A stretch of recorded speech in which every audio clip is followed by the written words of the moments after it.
আমি জাস্ট একটা দলীয় ক্যাপ মাথায় দিয়েছি। আমার ভালো মনে আছে বিগত 28 তারিখে যখন এই পল্টনে একটি মিটিং হয়েছিল, তখন একটি ক্যাপ মাথায় দেখ আমাদের এখান থেকে বের হওয়ার মতো পরিস্থিতি ছিল না। এই আওয়ামী লীগের, ছাত্রলীগ, গুন্ডা বাহিনী যদি দেখতো যে বাংলাদেশ জাতীয়তাবাদী দল বিএনপির একটি ক্যাপ কারো হাতে বা কারো মাথায় আছে, তাদেরকে ধরে মারধর করতো। বিএনপিকে তারুণ্যের ভালোবাসার কারণ হচ্ছে বিএনপি সবসময়ই দেশ এবং দশের ভালোর কাজের জন্য সবসময় কাজ করে যাচ্ছে, সেজন্য বিএনপিকে তারুণ্যের এত পছন্দ। আসলে বিএনপির ভাবনা হচ্ছে আমাদের সার্বভৌমিত্ব, বাংলাদেশের প্রত্যেকটি নাগরিকের অধিকার সুনিশ্চিত করার জন্য বিএনপি বিগত বছরগুলোতে এবং যুগে যুগে কাজ করে আসছে এবং ভবিষ্যতে করবে। কিন্তু অনেকটা বছর আমরা একত্রিত হতে পারিনি, পুনরুজ্জীবিত হতে পারিনি। তাই আমরা এই সমাবেশের মাধ্যমে আমরা সকল তরুণদের নিয়ে একসাথে বাংলাদেশ সুন্দর করে গড়ে তোলার করতে এই সমাবেশ করছি। সবাই একসাথে উজ্জীবিত হয়ে আমরা দেশের জন্য কাজ করব, তরুণরা দেশের জন্য কাজ করবে, এই লক্ষ্যে আমাদের এই সমাবেশ।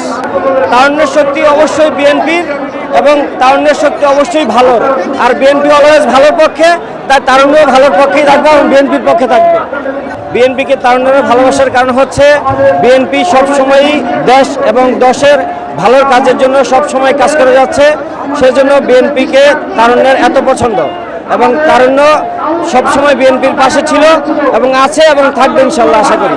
এই আনন্দ চিত্তে মিটিং করতে হলে আমাদের কারো হয়তো পুলিশের হয়রানি হতে হয়েছে, আর নইলে কারো হয়তো আওয়ামী লীগের গুন্ডা বাহিনীর হাতে আমাদের মার খেয়ে এই ঢাকা থেকে যেতে হয়েছে। আপনারা জানেন আমি জাস্ট একটা দলীয় ক্যাপ মাথায় দিয়েছি। আমার ভালো মনে আছে বিগত 28 তারিখে যখন এই পল্টনে একটি মিটিং হয়েছিল, তখন একটি ক্যাপ মাথায় দেখ আমাদের এখান থেকে বের হওয়ার মতো পরিস্থিতি ছিল না। এই আওয়ামী লীগের, ছাত্রলীগ, গুন্ডা বাহিনী যদি দেখতো যে বাংলাদেশ জাতীয়তাবাদী দল বিএনপির একটি ক্যাপ কারো হাতে বা কারো মাথায় আছে, তাদেরকে ধরে মারধর করতো। তারই অংশ হিসেবে আজ এই তারুণ্যের অধিকার প্রতিষ্ঠা আদায়ের লক্ষ্যে দেশনেত্রী বেগম খালেদা জিয়া ও তারেক রহমান ঢাকা বিভাগ, ফরিদপুর বিভাগ, ময়মনসিংহ, সিলেট বিভাগের একটি মিটিং ডাকেছে। এর মূল উদ্দেশ্য হল যে আগামী রাষ্ট্রনায়ক তারেক রহমানের নেতৃত্বে এদেশের সুশীল সমাজ এবং যুবক যারা আছে, তরুণরা একটি রাষ্ট্র গড়ে তুলবে এবং নিরপেক্ষ ভোট হবে।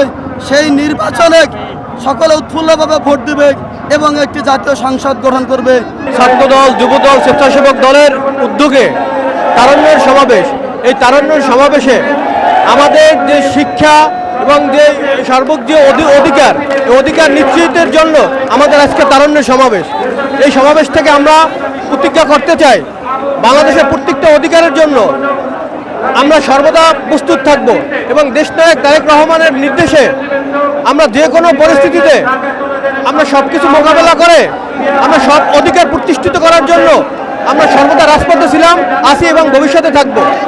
আসলে বিএনপির ভাবনা হচ্ছে আমাদের সার্বভৌমিত্ব, বাংলাদেশের প্রত্যেকটি নাগরিকের অধিকার সুনিশ্চিত করার জন্য বিএনপি বিগত বছরগুলোতে এবং যুগে যুগে কাজ করে আসছে এবং ভবিষ্যতে করবে। তারুণ্যের এটাই হচ্ছে আমাদের দেশের অধিকার প্রতিষ্ঠিত করার জন্য আমাদের এই আজকে তারুণ্যের সমাবেশ। এই স্বৈরশাসক শেখ হাসিনার হাত থেকে দেশটা স্বাধীন হয়েছে, এখন আবার কিছু ষড়যন্ত্রকারী দেখেন দেশটা সহিংসতা করার জন্য লেগে আছে। তো আমরা এখান থেকে বাংলাদেশের নাগরিকদের অধিকার এবং ভোটার অধিকার ফিরে আনার জন্য আমাদের আজকের সমাবেশ এবং আমাদের একটা দাবি হচ্ছে সামনে বাংলাদেশ জাতীয়তাবাদী দলের এবং প্রত্যেকটা নাগরিকের অবাধ, সুষ্ঠু এবং নিরপেক্ষ নির্বাচনের আমরা দাবি করছি। আপনারা জানেন ছাত্রদল, যুবদল, স্বেচ্ছাসেবক দল আজকে আমাদের 15 থেকে 20 লক্ষ লোক আমাদের এখানে সমাবেত হচ্ছে এবং এর অধিক লোক হবে আমরা আশা করি।